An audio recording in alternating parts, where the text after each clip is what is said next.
What's up, beautiful people? Coach Christian. We're gonna break down the Spartan multi-rig right now. This is one of the most missed obstacles.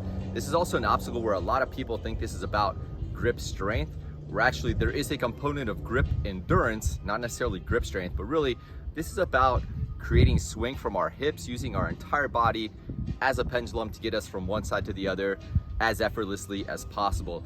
The key things that I look for when I'm moving through an obstacle like this is I'm trying to eliminate or minimize time under tension. So if you guys see me skipping some of the rings, what I'm doing is it's not showing off, it's taking some attacks off of my hands, right? It's making things easier on my hands for obstacles coming down the road. So we'll break this down a few different ways, and this is what it looks like. Let's go.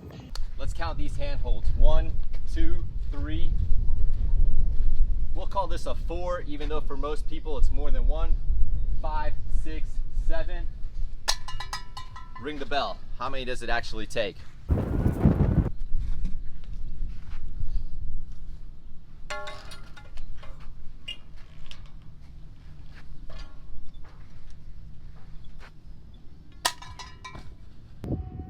lot of people think this is about grip strength, and it might be a little bit, but actually it's about grip endurance. And more importantly than grip endurance, to get us from here to there is actually about our ability to create swing, and all of that comes from our core. Like I always say, everything is core to extremity. Let's get into some exercises right now that will get us from this ring to that bell, the most important one I program right here. My go-to exercise, I don't have a multi-rig at home. My go-to exercise is right here. Hanging corner races. As you can see, this is the same motion I'm doing when I'm on these rings. These are things we can pattern every day into our exercises. That's why I have an overhead fundamentals program, right? For just the tools for someone who has a pull-up bar to be able to do all these obstacles. When we think about grip strength is something you need on a rope climb.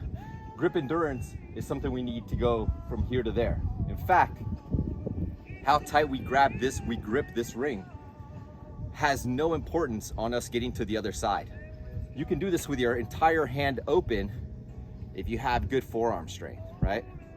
You can just be in this hook position if you have good forearm strength. It's not about grip strength, it's about grip endurance. It's how long can we hold on to the apparatus as we're going from one side to the other.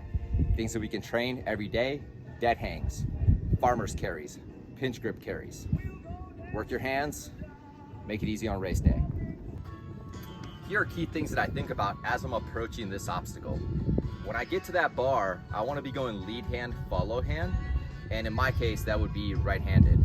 So I'm gonna play that strategy out straight from the very first ring. I know that if I pull back hard here, this will set me up to get to that second ring. I'm not jumping into it. This is a very common thing that I see people doing, and it looks like this. We're not doing that. I'm loading the ring. I'm gonna lift my feet off and send it into the furthest ring I can reach. So that's gonna look like this. Boom. Now, here's why I do that. I take off with my right hand. I'm gonna miss the second ring, connect to the third ring on my left hand. I'm going to pull back like I'm drawing back a bow, and at full pull, my feet are gonna come to meet my hands. This is why we train so many hanging corner races. Then I will release, and it will push me far and deep into that bar. That's what we're looking for. We're trying to get from here to there, minimizing how many times our hands are grabbing different apparatuses along the way. So let's get to that bar. It's gonna look like this. We're gonna load up on that first ring. Pull back hard. Big swing to that bar. Again, my hips are doing all the movement right now, right? Connect to this ring. Big pull. That's what that looks like.